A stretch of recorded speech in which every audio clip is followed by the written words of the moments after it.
2 weeks ago, we posted an episode where I interviewed two Christian theologians, one Palestinian, one American, about this question: what does it mean to be Christian after the desolation of Gaza? That was a long episode, an hour and a half. Had lots to say, lots for us to chew on, think about. If you have not listened to that episode, you should go back and listen to that one as well. It would be part one. It's with Bruce Fisk and Daniel Bonora.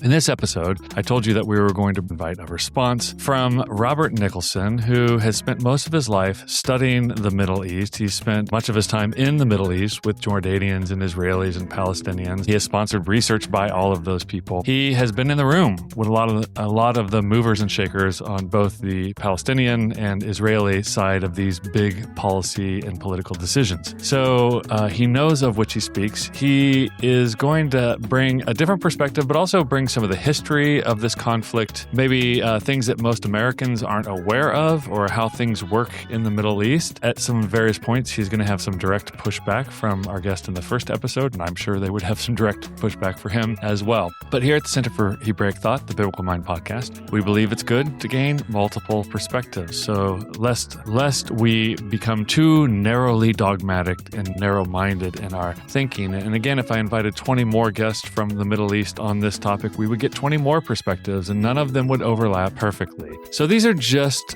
two of many that we could share. If you appreciate conversations like these, even difficult conversations, please give us a like or follow, or you can give us a rating at your favorite podcast outlet. As well, another call out: if you have some design skills, we need a little help with some simple design projects that we could probably do ourselves, but we want them to look better than what we would create. So you can email us at our contact page at thebiblicalmind.org. And if you want to give, you can give at thebiblicalmind.org/give. Now to this episode. This is the Biblical Mind Podcast, produced by the Center for Hebraic Thought. Honest 5-star reviews help others find this podcast. Visit the magazine at thebiblicalmind.org for articles and videos that explore the deep structures of Scripture. Well, thank you, Dru. It's great to be on the Biblical Mind, and appreciate the invitation to talk about this new book. I should say I have not yet read this book. I did, however, hear the conversation that you did with the two authors, and I think it's a good place to start. What here is worth thinking about? I would say two things that to me are related. The first one is that the Arab-Israeli conflict, the Israeli-Palestinian conflict, whatever we're calling it this week, is the kind of conflict that deserves serious thought, and ideally serious theological thought. It seems that what these two authors are trying to do is to say, you know, that big conflict you've heard about in and around Jerusalem? Well, there are layers to that conflict that make it unique among conflicts, and we should be thinking about and talking about those layers. And I agree with that very much. Related to that is the second point, which is that there are, in fact, Christians in the Holy Land. I don't think it's as unknown maybe as the authors explained. But to the extent there are brothers and sisters in Christ living in the Holy Land, whether they identify as Israeli or Palestinian, whether as Jews or as Arabs, we should care about them. I think it was no less than Jesus himself who said, by this shall all men know that you are my disciples, that you love one another. And I think that we as Christians not just should, but must. We have an obligation to care about other Christians in whatever state that they're in. Obviously, not only in this part of the world, it could be also in China and India, or wherever they may be. But I think that it's very easy for all of us, not even just those of us living in the West, to live in isolation and just think that we are, our community, our denomination, my city is really the only part of Christendom that matters. And of course, that's not true. So I appreciate those Palestinian Christians, including one of the authors, who are out there saying that, hey, you know, we exist, we are a people, and we have things to say. Yeah, he made the point as well that um, there's recently been this, hey, we have Christian brothers and sisters in Nigeria, of course, and in Gaza, because there's a bomb dropped next to a church in Gaza. And so that, but he also wanted to make the point, but if you just stop there with these are Christian brothers and sisters, that's not going far enough, because you're not dealing with the Islamophobia and the kind of anti-Arab sentiment in the West. How do you see that? Well, I partially agree and partially disagree. I think that in general, I heard a lot of caricatures, a lot of straw men, right? I don't know who these people are that um, the authors are referring to when they make it sound like there are these, hordes of American Christians, Western Christians who are either totally oblivious to these things or are filled with all of this, hate and rage, and that hate and rage is driving their finger at the voting booth and the policies of the country. I mean, it's there's quite a lot of steps to get from, where they say most American Christians are at and where, the conflict is at or where the world is at. There are a number of links in that causal chain that I would dispute.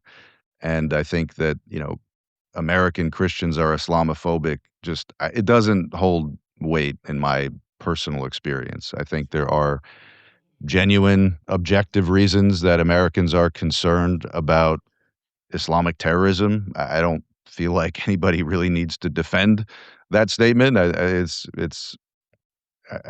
really don't even know what to say about it. It's not as if any concern about Muslims is invented. I mean, there are genuine national security concerns that are rooted in some of these radical groups.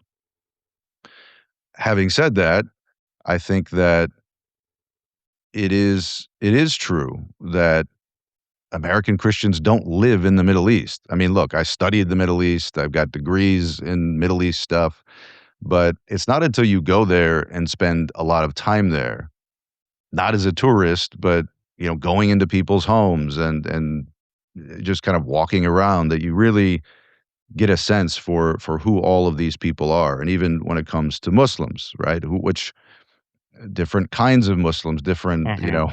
flavors or levels of intensity, however you want to put it. So I think there's some accuracy in the fact that most American Christians have not been to Israel, have not been to the West Bank, have not been to Gaza, not traveled the region. I don't think that's their fault, but to the extent that the authors are trying to make a corrective, I suppose that's helpful.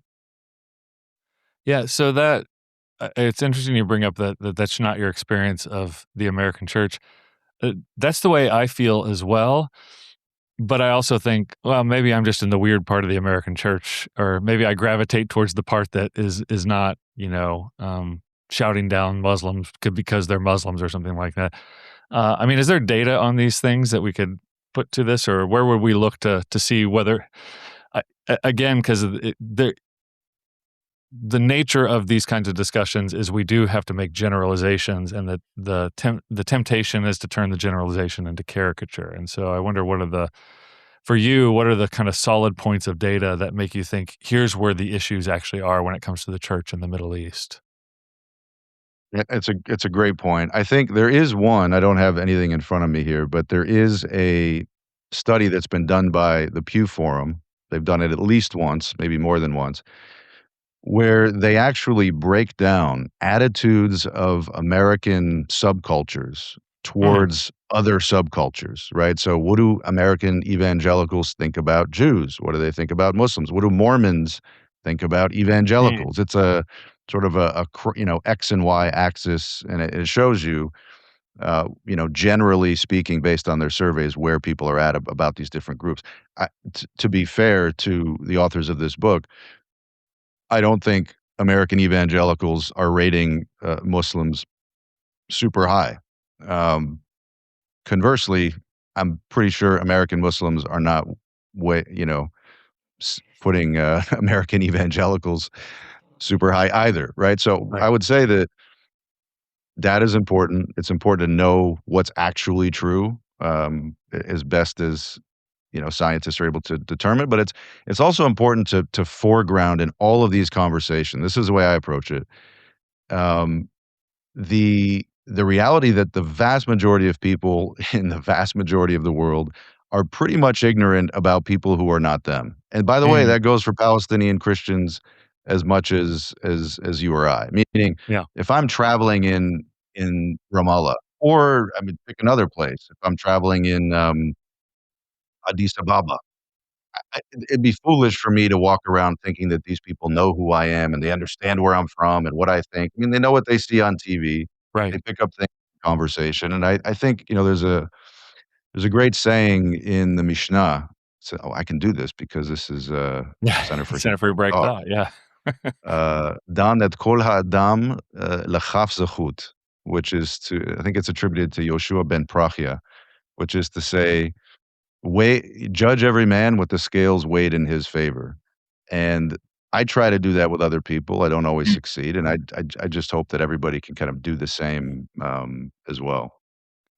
Yeah. And to their point and your point, being on the ground and knowing people does make a difference. And in fact, we've seen this with the World Cup. The New York Times podcast just did an entire episode Yeah, on all of these people who travel to America and have been I shocked love it. by I how love it. Americans are, right? And in a good way. And in fact, I was seeing this on my own social media feeds. Of course, I have a Scottish algorithm in there as well because I lived in Scotland twice. But these Scots going and Australians just going like, hey, people back home, we have been lied to. Man, These people are great, and of course everybody's on their best behavior, but they're kind of seeing the best of America. And I feel like that's my experience when I travel in Palestinian territories and Israel as well, is that people on the whole are pretty great and don't have a lot of animosity. Although there is some very focused animosity. Maybe we should talk about, there's that great YouTube channel, and I forget what it's called. It's got its problems, but he just goes around and asks people questions sent to him by viewers on the streets in the West Bank and in Israel, and he just asked them, like, if you could destroy all the Palestinians today with a push of a button, would you? And of course, this is before October 7th. Most Israelis said no, of course I wouldn't, right? And most Palestinians said no, of course I wouldn't, right? So I guess the question is, you hear stats on what people think, even things like in the West Bank, I think it was the Pew poll that said you still had a high degree of favorability towards Hamas, even 2 years later. But, the people I've talked to from Gaza say, well, yeah, they've never lived under Hamas. So like, what do they got to lose by supporting it? And then I've heard other people say, well, yeah, but they think Hamas only attacked military target.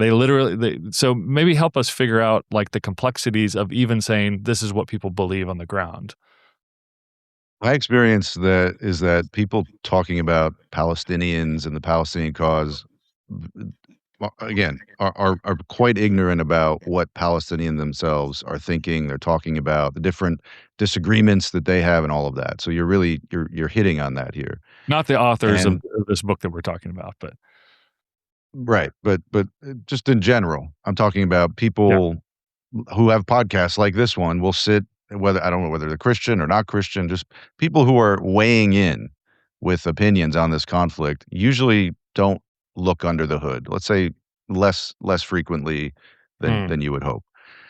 Hmm. And you're pointing to Palestinian polls, which I consume rather religiously. I'm always curious, what are Palestinians actually thinking about right now? And Hmm. thankfully, such data is available. And you're right that Palestinians in the West Bank, not only, but Palestinians in the West Bank, are still showing a lot of favor for Hamas. And I think it's not it's not surprising given where things were at on October 6th, 2023. Palestinians for years and years, as tracked by publicly available uh, opinion surveys, were showing deep frustration at their situation, right? Hmm. More and more and more and more. In the years that I've been working on this, it just steadily deteriorated, right? And it was largely frustration directed toward, yes, the conflict and the Zionists, but also at their own leaders, right? Mhm. All their parties kind of were called into question. Their president is famously one of the most unpopular Palestinians in Palestine. And Hamas originally wasn't getting great ratings, but over time, that frustration, there was one question on those surveys that where you could see this thing coming out, which was, I'm going to paraphrase it. I can't remember exactly how they framed it, but they basically asked Palestinians, "What do you think is the best way to get what we as Palestinians need?" And they would, sort of like peaceful, nonviolence, Mm. international diplomacy, uh, armed struggle, right? In the support for the armed struggle before October 7th was growing and growing and growing, even among Mm. people I know, right? There was a feeling that we're not getting what we want. This whole thing isn't working. Nobody's listening to us.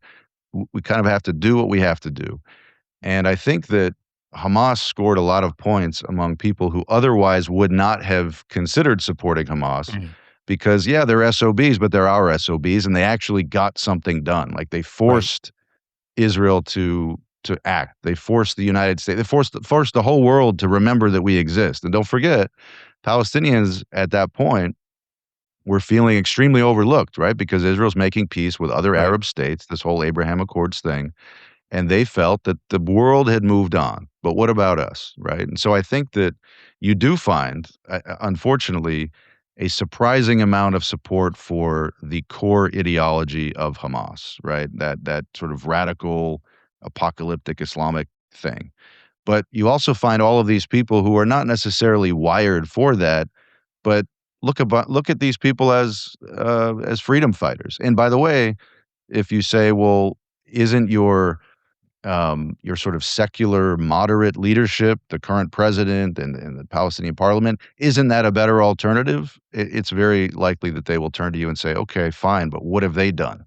Right. What steps have they taken to improve our situation? And that desperation, I think, has fed so much of this and is still very present on the street in the West Bank and Gaza.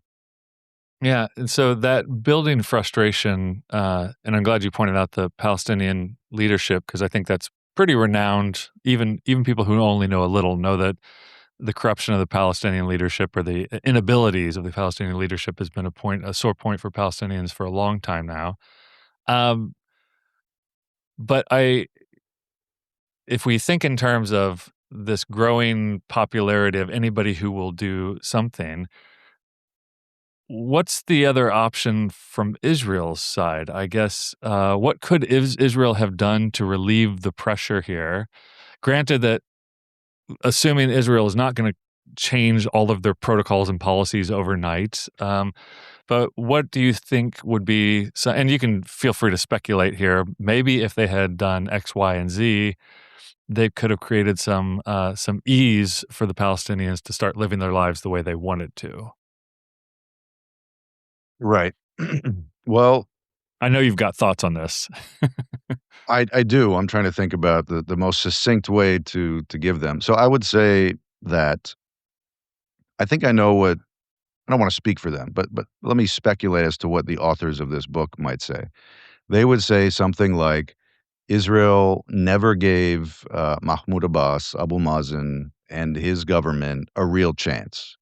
Rather than criticize him for what he was not doing, they should have praised him and supported him for what he was doing, meaning trying to provide that, I don't know, middle way, some kind of Mhm. secular uh, expression of Palestinian nationalism. And that if Israel, and particularly, everyone's favorite Israeli, Benjamin Netanyahu, had done that, that release valve may have been opened. Hamas would have seemed less attractive as an alternative.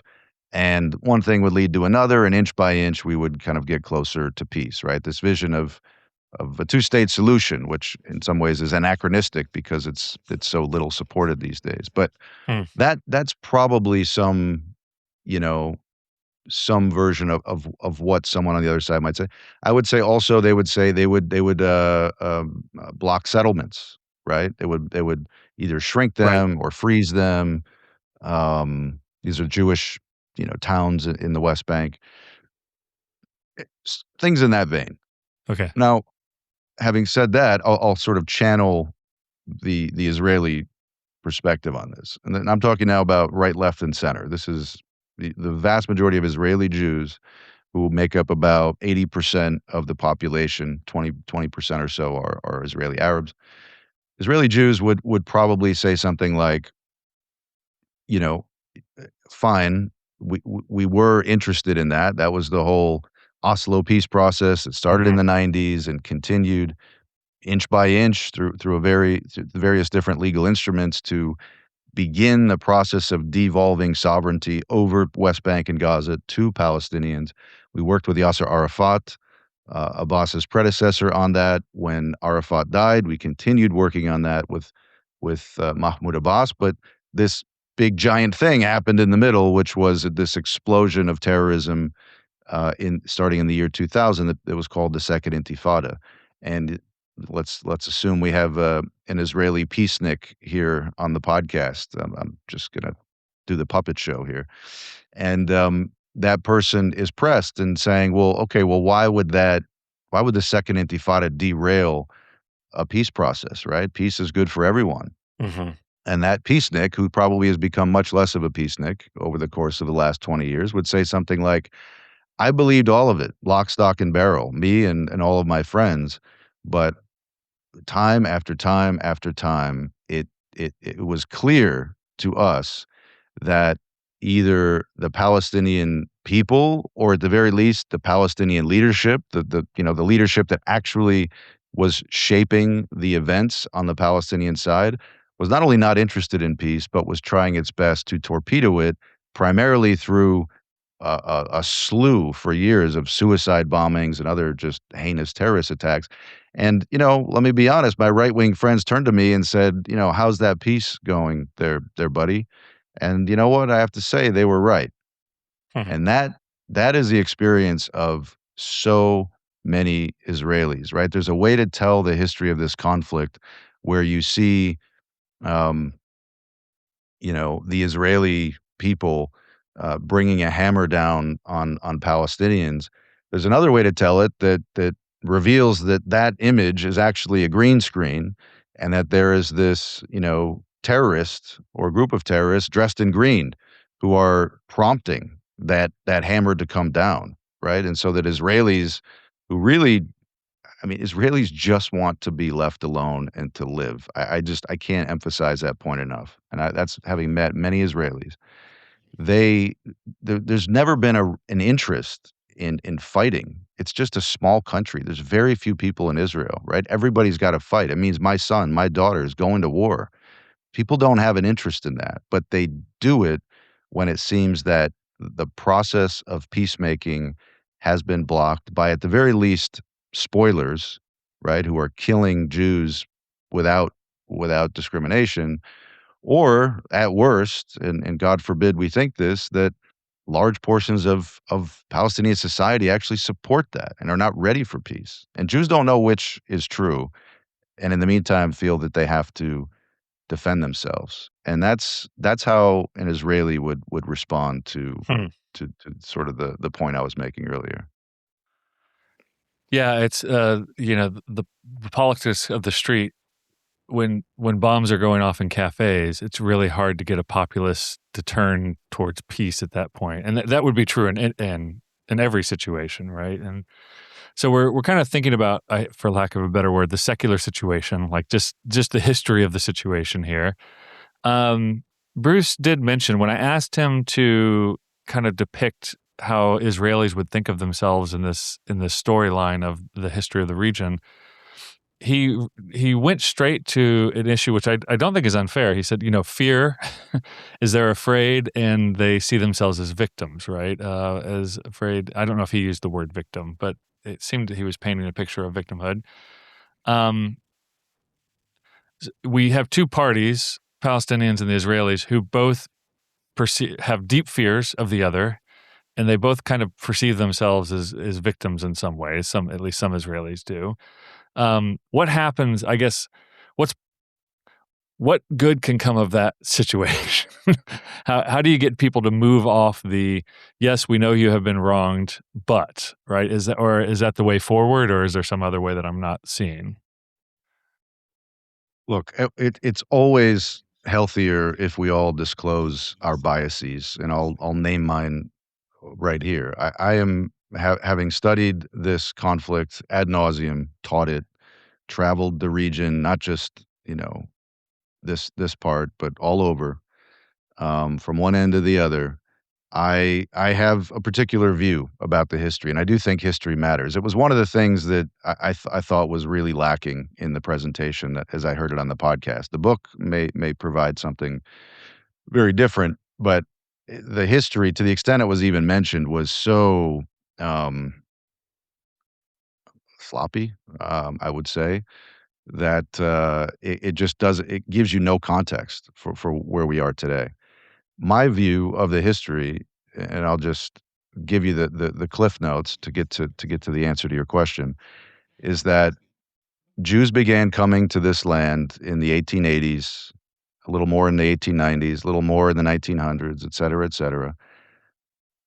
And they came because they had been convinced by our ancestors, Mr. Dru Johnson, Dr. Dru Johnson, Christians, that they didn't have a place in Europe, that Europe did not want them. They were never going to be equal, whether they, um, abandoned their Judaism or kept it hidden, right? There was always this stigma around them.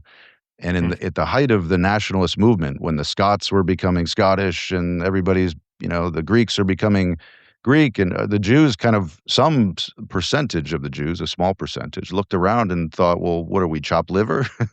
Like, we're also a people. We're one of the oldest recorded and continuously documented peoples in history. Like, why don't we have this? Why have we ever thought about going back to our land and just being normal instead of being these interlopers, these gypsies all over the world? And so they started coming back. And the feeling was, there was actually a deep, and I've studied Hebrew literature from around this time, and I can tell you that I actually wrote a big long paper once called Semites in the Raw, where I documented the ways in which the first Zionists so romanticized and even idolized the Arabs they found in the land, that they emulated them, they dressed like them, they ate like them, they adopted their language. They were very much seeing what we call Palestinians now as like what they could have been if only they hadn't been exiled. And so they thought, a Semitic people speaking a Semitic language, living this authentically rooted Semitic life, like, I want to be them. They start riding horses. They're discarding their whole European heritage, stopping speaking Yiddish. And that was the feeling. Not only did they not hate Palestinians, they were really into them. And I mean, you could just read the sources, right? But and I'll fast forward here. I won't give you a whole history thing, but this basically what happened was, over a period of years, inflection point, first one, of course, being World War I, that whole situation changed, and the Arabs, even those who had been welcoming, began to change. Right? They saw that these Jews are going to keep coming. They really want to live here. They want to speak their language, and the whole culture, the whole society is going to change. And there was a massive reaction against it. 1920, first riots, 1921, 1929, 1936, and slowly over a period of years, starting then, but most recently ending in October 7, 2023, more and more and more and more Jewish um, settlers, you could say, living in this land, realize that, well, we're not welcome here either, right? The Christians here, the Muslims here, they also don't want us, right? So nobody wants us. We have nowhere else to go. Ein lanu eretz acheret, right? We don't have another land. This is it. This is the last stop. So we have to protect ourselves. And there were many attempts to try to make peace, to try to talk with the Arabs, states around them. Some of them more open than others, notably the Kingdom of Jordan being at the top of that list. But it was a process, right? So that, now if you walk around the streets of Israel and you ask a Jewish Israeli, questions about Palestinians, the majority will say, no, they just want to kill us. There's no possibility of peace. But it took a long time for them to get there. Hmm. And I think that telling history that way is very different from this more generic kind of history that doesn't take into account the psychological factor. Having said that, now I'll give you the other perspective. You could imagine being an Arab, Christian or Muslim, living in the land when all of these Jews are showing up, right? And they're bringing technology, they have money, they have connections in Europe that you don't have, and it's disorienting, right? I mean, it's like, immigration here in the United States. It Mhm. it, it freaks people out, and I think that you know, I as much as I see history in the way that I see it, if I wanna put myself in the shoes of those Arabs, I can understand, right? They see this as a foreign and maybe hostile element that is trying to subvert its own culture. I think the reaction was entirely out of proportion, mainly because some people on the Arab side hijacked leadership over that situation. But nevertheless, I get it, right? I understand that that was a massive paradigm shift in daily life in Mhm. the Ottoman Empire, Palestine. So that's where the fear comes from, right? There's always a fear of what are their intentions. Okay, we let down our guard a little bit. We take a step toward peace. What are they going to do? Are they going to hit us when we're not looking? Or if we do something in good faith, will they do something of good faith? That was happening for a while in the 90s when people Mhm. thought things were on track and it was derailed. And I think, if you ask me what you asked me, like, how do you basically, if I'm hearing you right, you're asking, like, how do you break the cycle? Right. I would say that somebody needs to, a leader, it's a leadership question always. Somebody needs to stand up and break the cycle. And now I'm gonna lay the burden at the feet of the seemingly weaker party, and this is very much in the face, I think, of most people who would advocate for the Palestinian side, which is to say that I believe that if a Palestinian leader emerged tomorrow who, didn't not waving the Israeli flag, let's not be silly and superficial about this, but said, "Listen, mistakes were made on both sides, and we admit that. We've got some fault here. But you know what? Tomorrow's a new day, and we are going to begin taking steps, starting with these, three things, concrete things, to show in good faith that we are different." I think the reaction from the Israeli side would be tremendous because there is nothing that Israelis want more than for all of this to just stop or at least calm down, right? They don't need love from Palestinians. They don't need Zionism. They just want to coexist. There are a minority of people, and that minority's grown, who've become Mhm. quite militant, right? We see what's happening in the West Bank over the last few months, last few years, Right.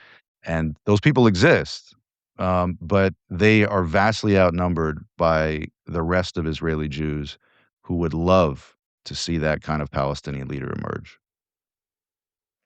Uh, I tend to believe that story that Israelis would be very, very happy to go in that direction. I can imagine some hesitance, like we've been here before, with various Israeli leaders before who were willing to absorb the shock. Um, how would Palestinian, on the ground, percentage wise, how many Palestinians do you think are actually going to go? Let's assume it's a strong leader who has a clear vision, has a network, has some international help, all the things that you would want in place. How likely do you think that Palestinians are going to be to go along with that and not just, in the more the militant wing of these Palestinian organizations, these jihadist organizations, aren't they just going to derail that again? And aren't Israelis just going to go, "Oh, we tried"? It's a great question. Great question. Because it effectively is the history of, the last 30 years of the Right. conflict. Again, weighing the scales in the favor of the Palestinian people. There was I don't know the numbers off the top of my head, but a sizable percentage of Palestinians who were very happy that the Oslo peace process was happening and looked forward to the day there would be these two states living at peace side by side and all of that. And of course, it was derailed. I think, and this is where the whole posture of, I think one of the authors of this book talked about himself as a radical pacifist. This is where all of that, something I hear a lot from Palestinian Christian advocates, kind of runs into reality because I'm not a pacifist. I have, I think, a pretty nuanced view of how violence, can be understood, thought about from a Christian perspective. We'll put that aside. Suffice it to say that this Palestinian leader we speak of, the man, the man we want, may he be out there even now, right, preparing to emerge onto the stage of history. This person will have to use violence to curtail, degrade, and ultimately stop those people who are hardwired to derail any attempts at peace. Hamas, obviously, first of all, but not only, right? Unfortunately, it's not, 1 or 2% of Palestinians in the streets who support that kind of Palestinian national movement. It's a sizable percentage. And there is going to be a need to gain monopoly of violence over the bad guys in order to kind of put them back in their pen, craft a narrative that bring, a kind of what's the word? What'd they do? Amnesty. Oh, yeah. Amnesty. Like a kind of, put those people back in their pen and extend, create a narrative, create a movement that can accept all of those people who may have previously supported that, but are now ready to turn a new leaf. And that's hard to think about, I think, for many Christians, that the path to peace may first, run through violence. But the only other alternative is for Israelis to stop those people. And of course, everybody on the Palestinian side is very angry at that. Why are Israeli soldiers and police coming into Palestinian villages? And the Palestinian security forces need to increase their cooperation with Israel. They already cooperate with Israel. It's sort of like the dirty little secret of all of this is that there's even now still fairly tight coordination between the IDF and the Palestinian security forces in the West Bank. And that needs to improve, and bad guys need to be stopped, right? It doesn't work if all the good guys have no weapons and the bad guys have them all, right? I'm tempted to say in this part of the world, but I think that's probably in every part of the world, right? It's just the way it is. And I think that that person would need to be strong. They can't be Gandhi. That's not going to work here, right? They need to be a strong leader, somebody who has respect in the refugee camps, right? Who has respect among who even among Muslim radicals has respect, known as somebody who's strong and determined and well connected and able to deliver on promises, right? Such people do exist, but they're usually not the people brought out front. If that person emerged and Israelis saw, basically, how can I put this? If Israelis saw someone on the Palestinian side who was saying and doing the right things vis-a-vis peace, right? Initiating or reinitiating that process. And this is crucial, was basically dealing with his own spoilers. Israelis would let down their guard promptly, right? That's what they're willing to see. The big critique against the current president of the Palestinian Authority is that while he's certainly better than Hamas, right? He's not out there for the most part advocating, for violence. Although he doesn't do enough to discredit it.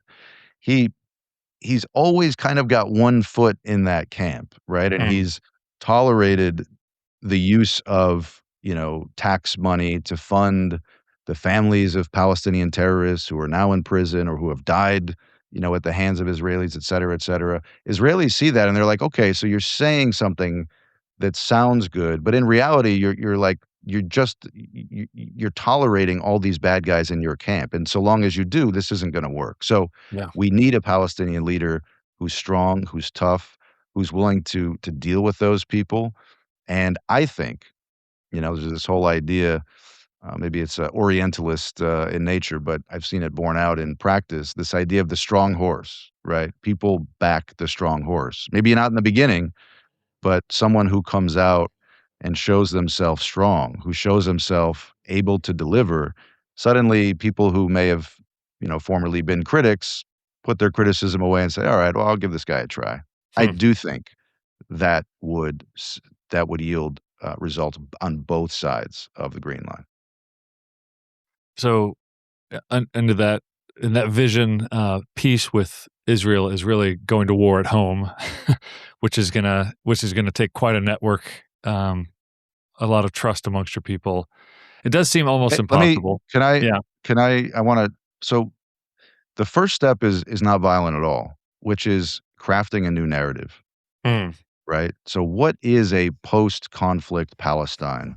What does it look like? I, to this day, Drew, and I've been in every room. I've met Mahmoud Abbas. I've was on a WhatsApp texting basis with the former PLO negotiator Saeb Erekat. He's now passed away.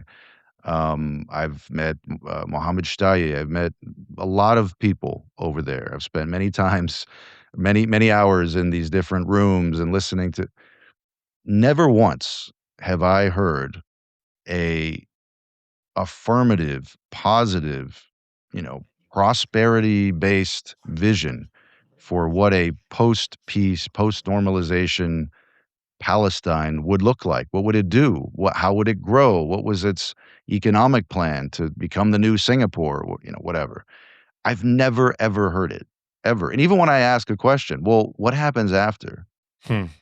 It's well, we can't get there. The Zionists are in the way. It's like, okay, so I understand you're in the middle of a conflict. It's hard to see, but the first step for that leader, it's not just to, discipline the baddies. It's to tell a new story, right? This isn't all that defines us as Palestinians is that the Jews are mean. Like that can't be the story because if you make peace with the Jews, then who are we? What does it mean to be a Palestinian? What is Palestine contributing to the community of nations? I I think that to me is crucial. It's more important than even the monopoly of violence because you can't even Mm. get there if you're not telling a better story. Like inspire us, inspire your people, inspire Israelis, inspire me. I want to be inspired. I'm desperate to be inspired. I have not yet been inspired, sadly. So I Mm. think that it's true. There's like a kind of what you said, like a civil war component to it, at least for a little while. But I think with the right leadership and the right narrative, that war may not be as devastating as it sounds. Hmm. Um, and on Israeli side, do they need a better narrative as well? I think yes. I think Israelis,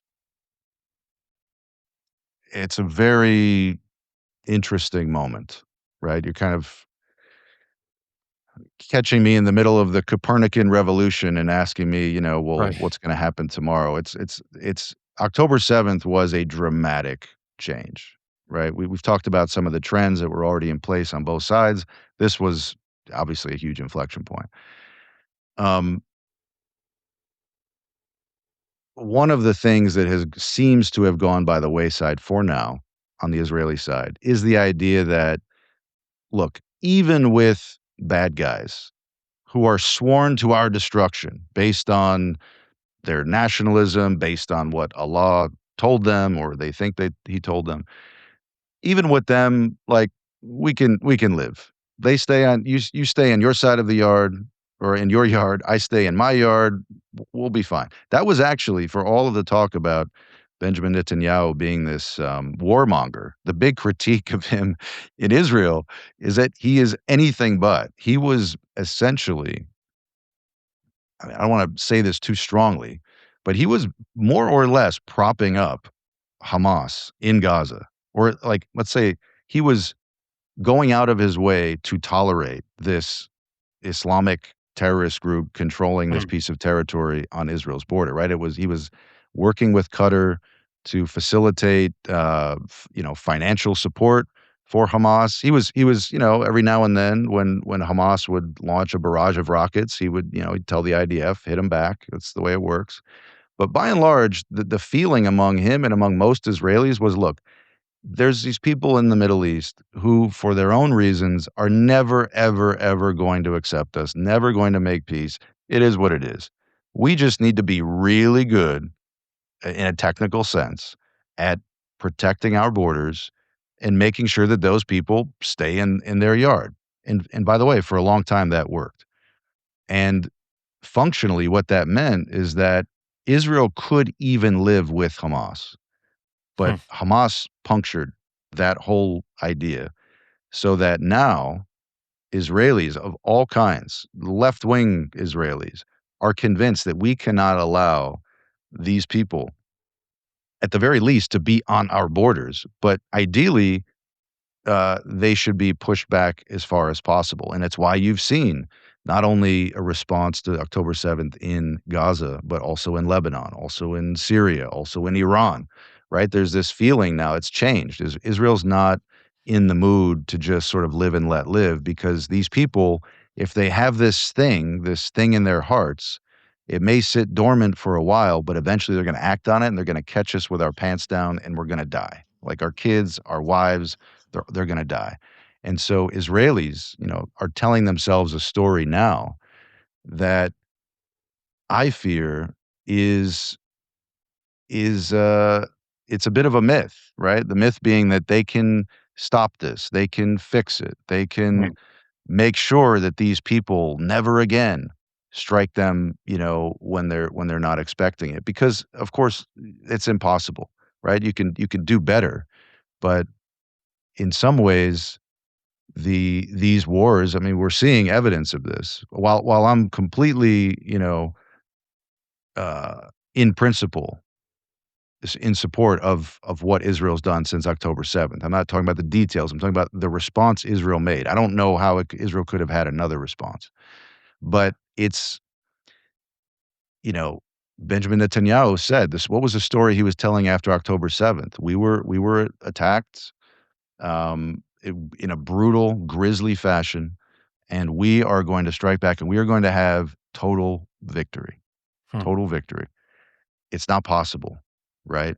And what's going to happen is the disparity between that promise and reality is going to grow and grow, so that until Israelis also become deeply frustrated with their inability to change their situation as it is. The fact of the matter is there's a lot of radicalism in this part of the world. People are going to keep hating the Jews, keep trying to destroy Israel.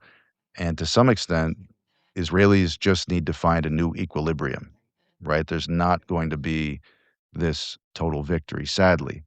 And you see what's happening in Israel. Just people I know, friends of mine, like they're going, I'll say this and then I'll stop. I know I'm going off here, but I feel some kind of obligation, Drew, to like channel the Israeli perspective, because it's almost always, not even talking about your previous guest, but it's become so caricatured and so generic, and it's like nobody actually knows these people. And the people I know are exhausted, physically exhausted. Years of fighting themselves, their kids, their brothers, their sisters, their cousins, their neighbors.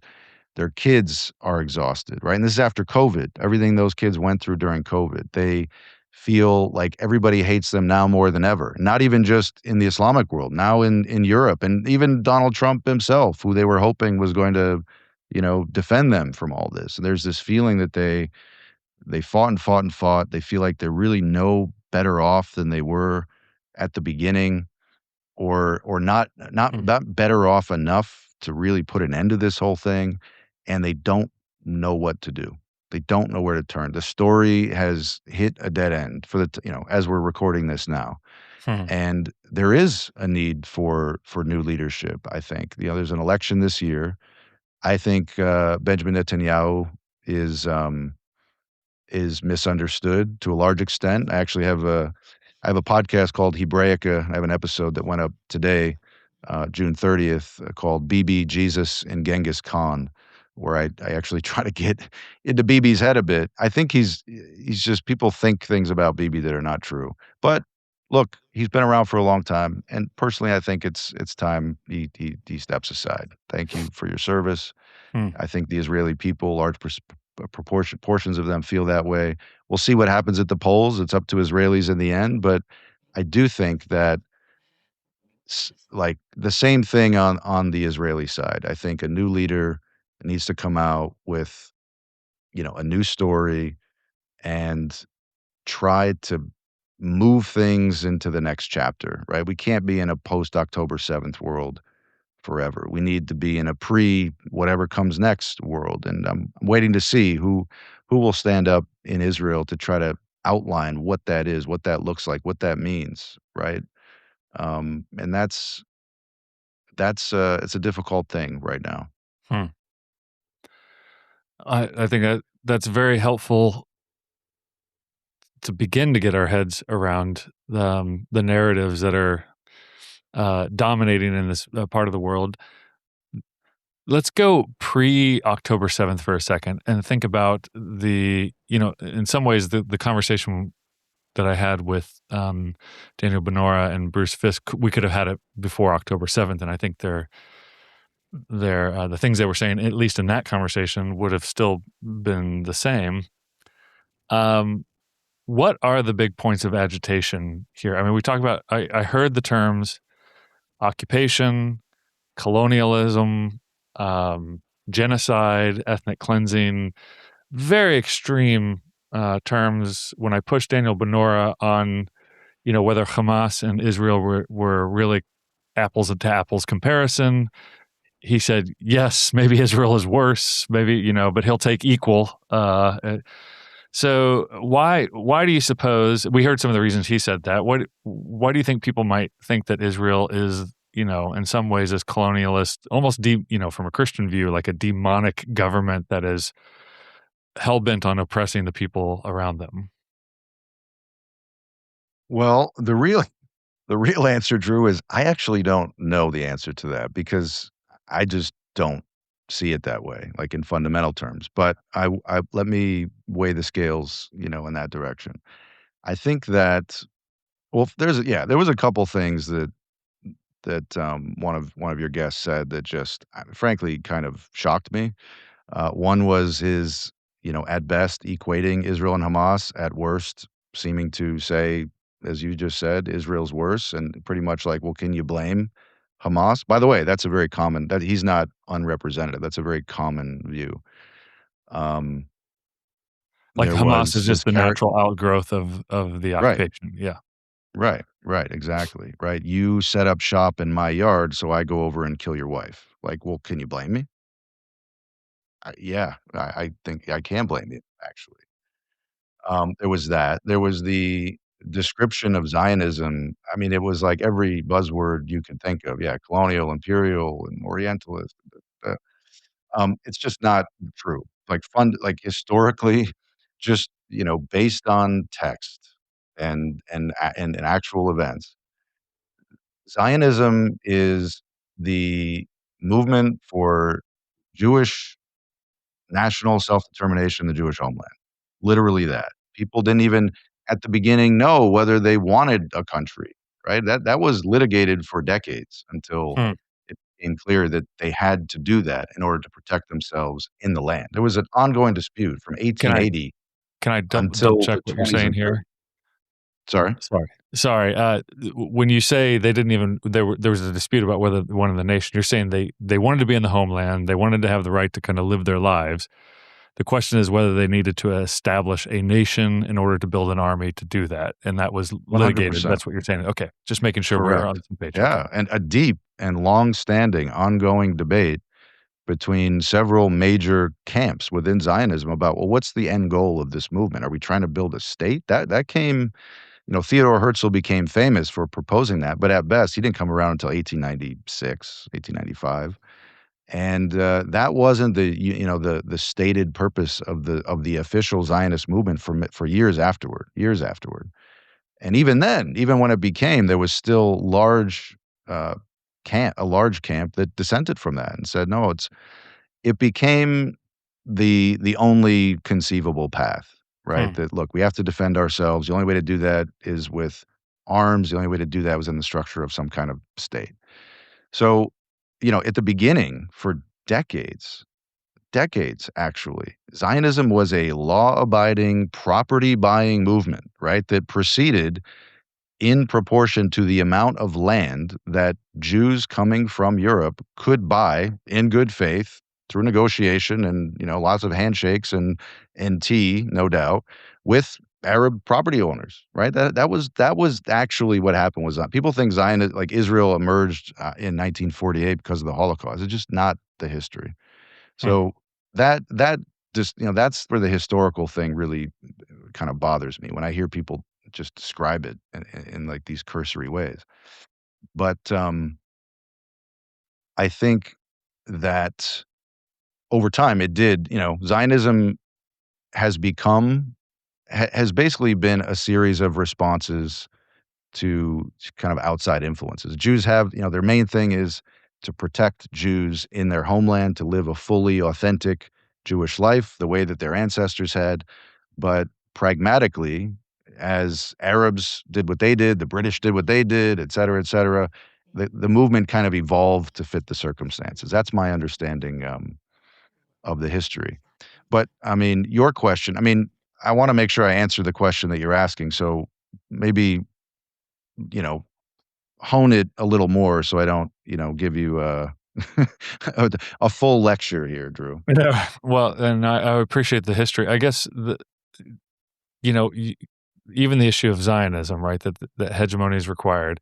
The issue of Jewish supremacy was raised at the end, and that this is colonialist. And of course, I pushed back and said, like, look, colon- colonialism like goes back to the Arab empires and prior to that as well, right? Like nobody's from this land anymore. Everybody has taken over this land. So where do we start the timeline of colonialism is difficult to say. But that if there is a Jewish supremacy, right? So in the Jewish state today, Zionism has grown into many different things. If it has become something that is hegemonic, that is supremacist, that does create a caste system or a class system of in a certain way, uh, intentionally and like institutionally. I think that issue we didn't get into it, but is it a Jewish supremacist state or is it not? It's a Jewish state, and guess you could say privileges Jewishness in the same way Ireland privileges Irishness and Italy privileges Italianness, right? You could go to Italy and build your house somewhere and say, "What's your problem? Why are you so focused on Italian pride?" And they would be very justified in telling you, "I'm sorry, Dr. Johnson, this is the state of the Italians. That's kind of why we did this whole thing." And that's Israel. Israel's no different from virtually any other state. By the way, just read the Palestine Basic Law. People never do this because it's too technical, but there is a proto-constitution right now. You could go find it online that explains to you exactly what the state of Palestine will be, or if you believe some, is already. And it is an Arab state, a Palestinian state, a a state that privileges Islam and Islamic law, right? And that makes anybody who doesn't fit those different categories by, definition, a second class citizen, one Hmm. could say. Personally, I actually don't have a problem with a Palestine that privileges Arab Palestinian identity and that privileges the Arabic language and that privileges the vast majority, like 98% of its inhabitants' religion, which is Islam. Okay, like that's pretty much, what we're doing out here with these nation states. America is this weird outlier. Most countries do that. So if you're talking about the fact that Israelis prioritize Jewishness and Hebrew, and like I don't know why that's even worth talking about. That's pretty normal.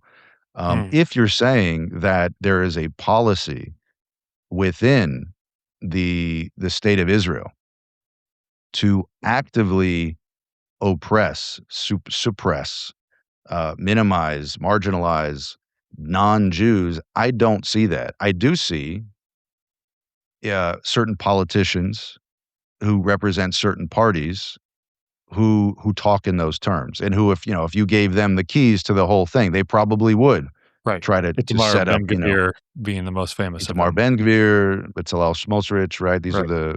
the boogeymen at present.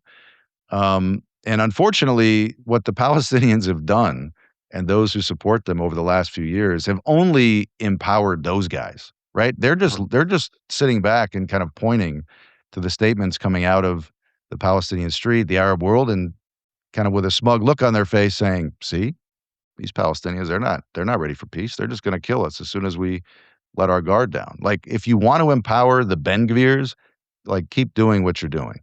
Hmm. That is not the majority of Israelis. That is not the Israeli state as it stands today. I just don't. The big question is the West Bank, right? Let's put aside Gaza because of it's, let's say, in flux. We don't know what's happening there or what's going to happen. But the big question is the West Bank. Whether the West Bank, will it become part of a future Palestinian state, or will it become just another part of one giant state, which is kind of where a lot of Jews are at, and Palestinians, but for very different reasons and with Hmm. very different images in mind. To the extent that that zone, the West Bank, Judea and Samaria, as Hebrew speakers call it, is a gray zone, is like this weird thing in international law that isn't that and isn't this. It is a problem, right? The Mhm. ongoing murkiness of the West Bank is a huge problem. Questions of rule of law and Mhm. who's making the rules, and to what extent are Palestinians calling shots, and where, et cetera, et cetera.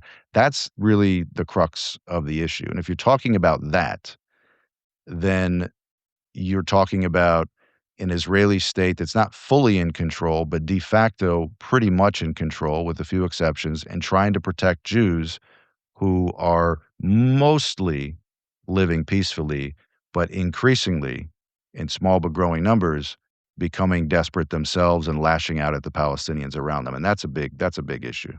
Yeah.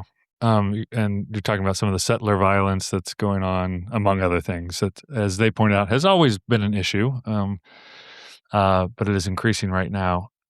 Could you just enumerate a few ways in which, if I'm an Arab Israeli Palestinian, how am I treated differently? Maybe, okay, so the state has no policy against Arab Israelis who are Christian or Muslim. But are there palpable ways in which I would feel that I was being treated differently if I lived in Israel as a Muslim Palestinian or Christian? Yeah, I think that's a good question, right? So, and some of this is very subjective. I mean, think of yourself living in Italy, right? Maybe Right. you don't, maybe you speak some Italian, but not great. You're visibly maybe not like other people. They kind of know that you're part of a minority community of non-Italians who live in the country. You might walk around feeling like these people hate me, right? They don't see me as equal. They don't see me as actually part of the fabric of this country. And in some cases you'd be right, but in a lot of cases you might be over exaggerating the way in which you're perceived in the eyes of the people around you. I think if you are part of the 20% or so of non-Jews who live in Israel proper, right? Most of which is Arabic speaking.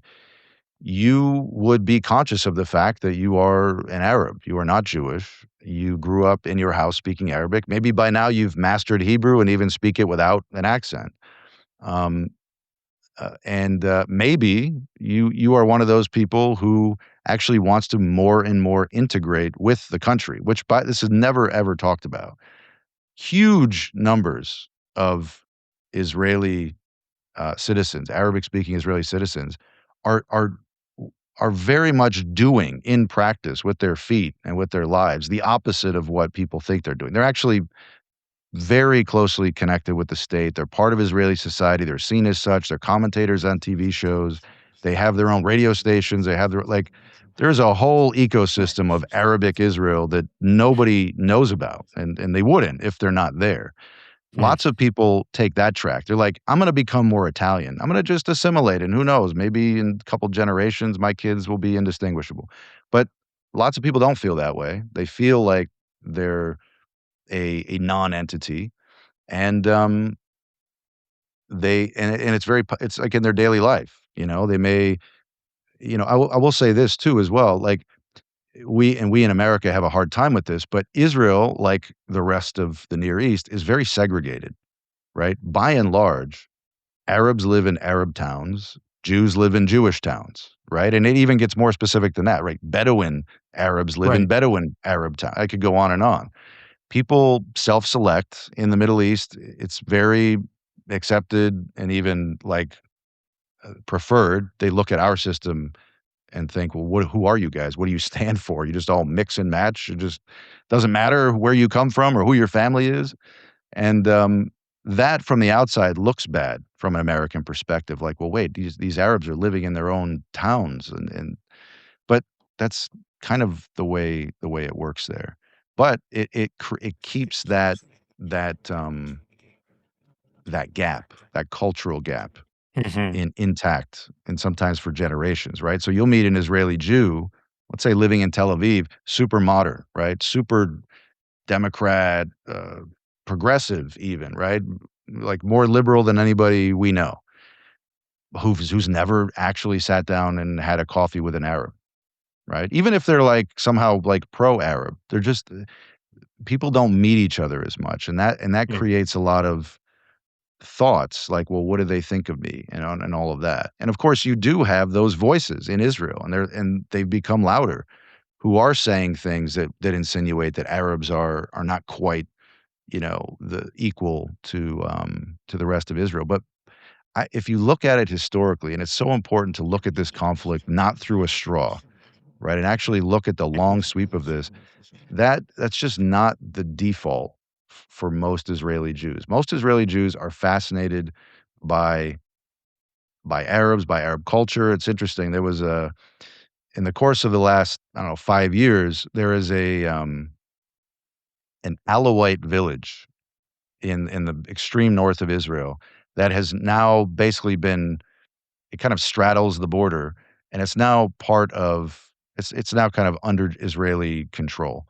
And as soon as it was possible, you had Israeli Jews just flocking up there to figure out, like, who are these people? What's their culture? What's their food? What do they believe? And that curiosity to me is much more the default than not. But if you're an Israeli Arab, there is a feeling that, okay, to really be part of this state, I need to learn Hebrew.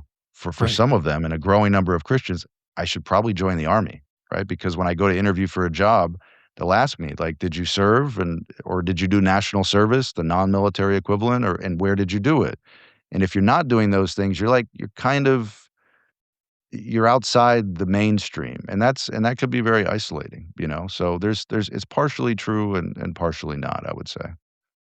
Yeah, and what about things like I'm thinking also things just like traveling between the West Bank and or at the airport, trying to travel out of the country. I've heard Palestinian Israelis talk about it's way more difficult, and there are like structural issues that they have to face that nobody else has to. In the West Bank, definitely, right? Getting around in the West Bank is a challenge. It's this weird gray zone overlapping legal and military jurisdictions. It's a boondoggle, no doubt. Mm. If you live in the West Bank, again, I always try to isolate. That is a different. It's like a different set of rules, and we may hate that, but it is. It's you can't conflate Hmm. what's the situation in the West Bank with what's happening in like the rest of the whole land. At the airport, yeah, like I'll tell you from my own experience. This is me not being anywhere close to being Palestinian or Arab for a long time because I've traveled, like I said, across the Middle East, and before I had multiple passports, I had stamps in my passport from Iraq or, Lebanon. Let's just say that I was detained for hours. No matter how many times I went to Israel, I was, put in that little room while they, whatever they did, ran down my background or whatever, answered questions. So I'm certain that if you are, especially a Palestinian Arab and not an Israeli Arab, that you're getting that and more, right? If you're Right. an Israeli Arab, probably also, right? And not even probably. I know that that's true. So you have to ask yourself again, and I'm not going to go off on this again, but was this something Israelis invented because they have some kind of problem with Arabs? Or was there some kind of rationale for doing so that had to do with national security? Well, I'm sure you know what my answer to that would be. People say maybe it goes too far, it's too intrusive. I don't know, maybe, but these things did not emerge in a vacuum, right? I don't Mhm. think Israelis are interested in spending more resources to check into the background of people of Arab descent. I just don't think that's true. The fact of Mm. the matter is, when Israelis die in political violence, the person who kills them is often an Arab. It's an objective fact, and Yeah. Israelis know that, and they've built a system that that sort of screens for that. It's a hard truth, and I don't know enough details to know if it's too far or not far enough. I can understand how if they even feel a piece of what I'm feeling, and I'm sure they feel more. An Israeli Arab at the airport would say, "What the heck? I'm a citizen here. Why why Mhm. why are you putting me in this room? Like I've been living here my whole life." Yeah. And I've been strip searched at the airport before, and I've sat through very long interrogations. I don't know what the right word for it is. So yeah, it is a lot, and It's a but lot. yeah, I've often felt like, yeah, there's probably a good reason why they're going hard this time, and last time they just kind of waved me through, right? Um, I will say there's another. This is not close to being the same thing, so I don't want to equate it. But just to give you an example, but probably it's the reason you were stopped is that military-age males, right, traveling alone, boom, you're going in the other line, and you're gonna mhm. be painstakingly searched from top to bottom, and I'm mad every time. If you caught me in that moment, I'd be extremely anti-Israel, pretty much every time, kidding. Yeah, But it's that like, there's a reason military-age males traveling alone tend to be sketchy, yeah, present company included. yeah. I was gonna say that's a universal universal rule. We've all been there. It is. We've all Um, been there.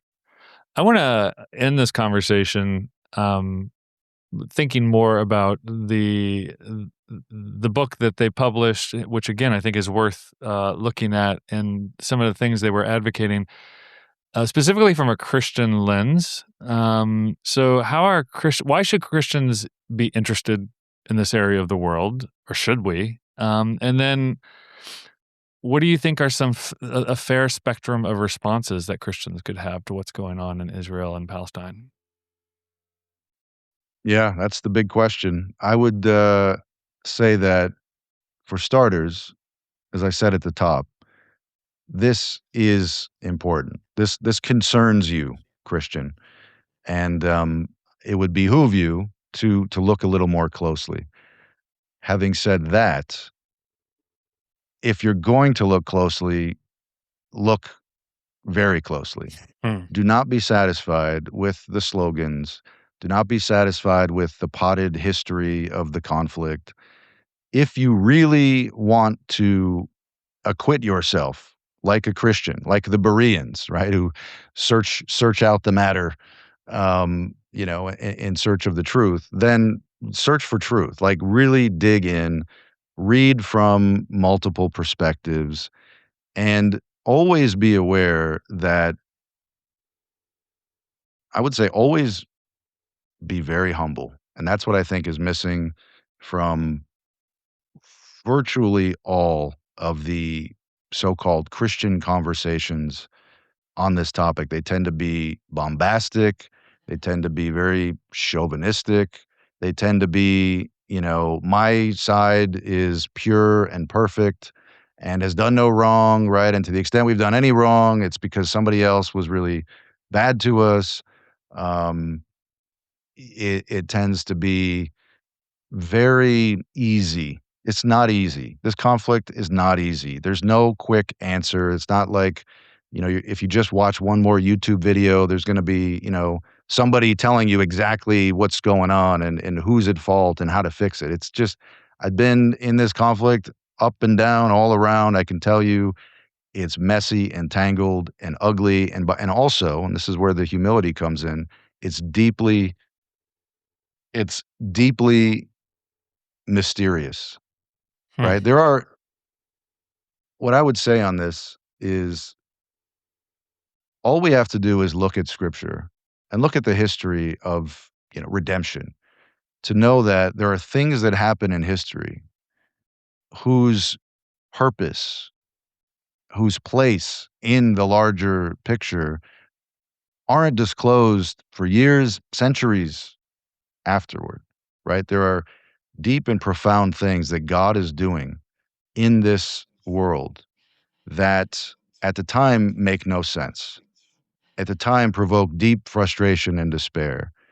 And often for those Christians inclined to think that God's not in control or that we have to kind of grab the reins of history and kind of make it all do what it's supposed to do, it can lead to a lot of bad things, right? In the name of opposing bad nationalism, we embrace nationalism. The ugly side. I'm not an Right. anti-nationalist. Let me be clear, but humility diffuses all of that. Anybody who's listening to this episode will be aware. I have very clear thoughts about this conflict, and we just scraped the surface. But I'm always aware that I don't know everything and that God is doing something unique here that has to do with the Jewish people. And because I am called by my Lord and by the Apostle Paul, among others, to care about this people, right? To see them as part of the story, to not just in a like meta historical sense, but as individuals, like actual human beings who find themselves caught up in this maelstrom. I think it's my duty to understand what their situation is, what they're thinking, what they're feeling. Also, to the extent that those feelings are entangled with the feelings of the people around them, be they Christian or non-Christian, I'm also obligated to find out what their story is, like what's going on over on that side, and doing it always with a little bit of tenuousness, a little bit of um, caution, right? Knowing that there are things that are objectively true, things that should be defended, right? But we're also human beings, right? And we're called to love other people, even when we disagree with them.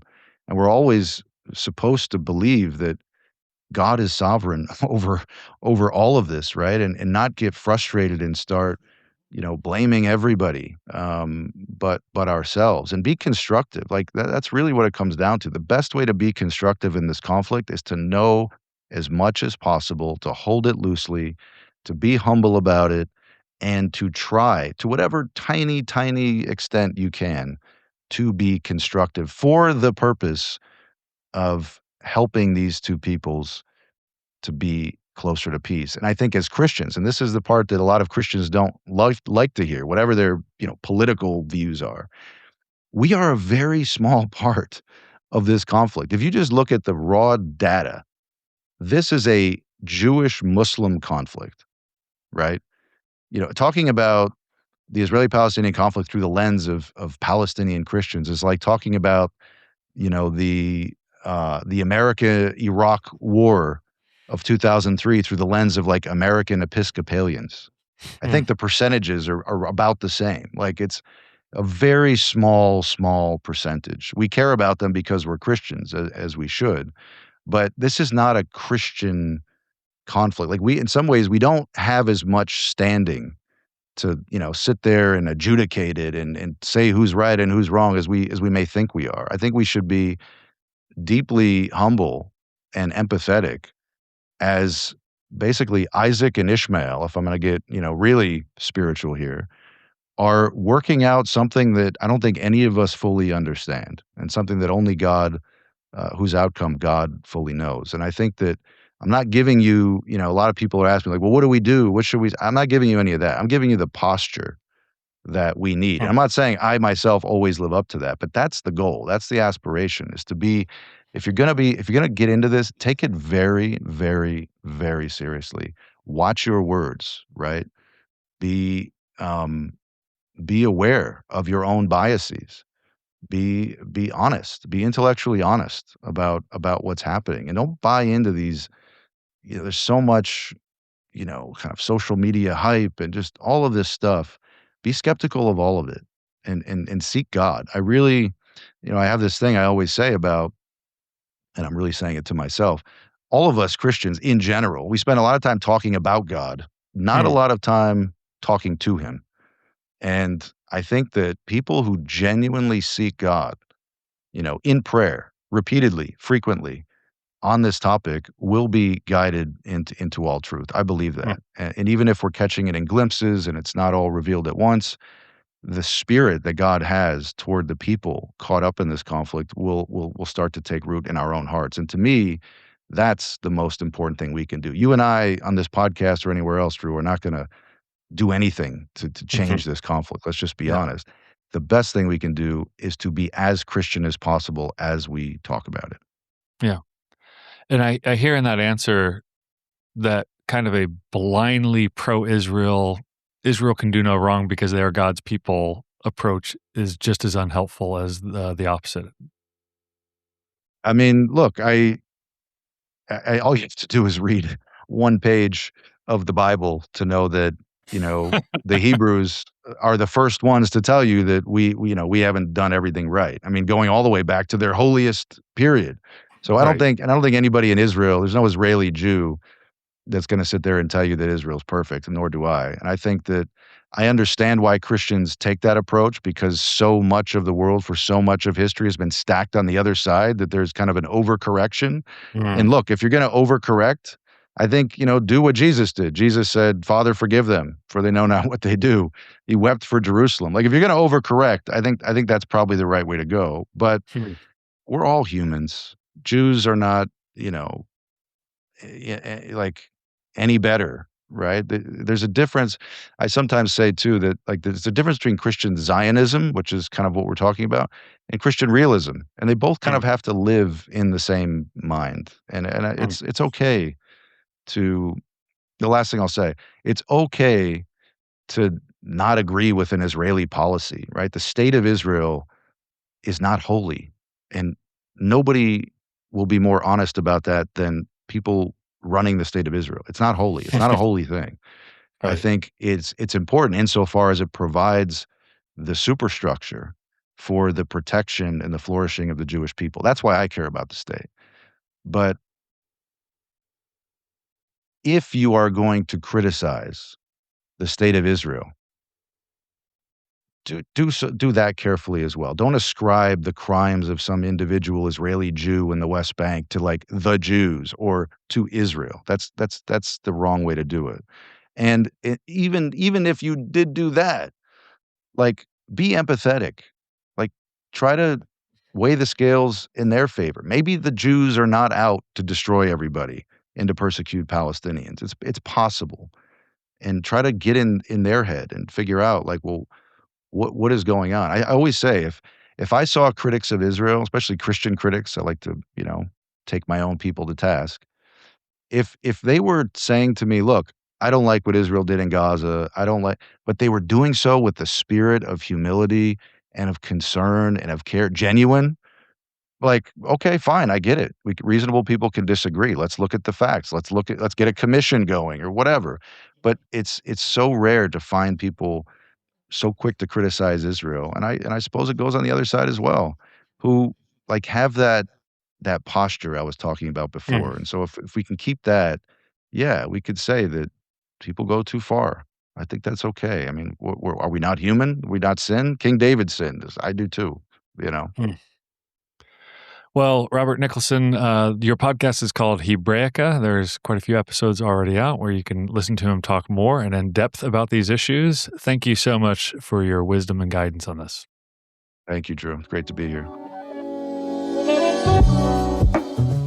You've been listening to the Biblical Mind podcast, exploring the deep structures of Christian scripture. For more, visit the magazine at thebiblicalmind.org. Subscribe to this podcast at all the usual places so you never miss an episode.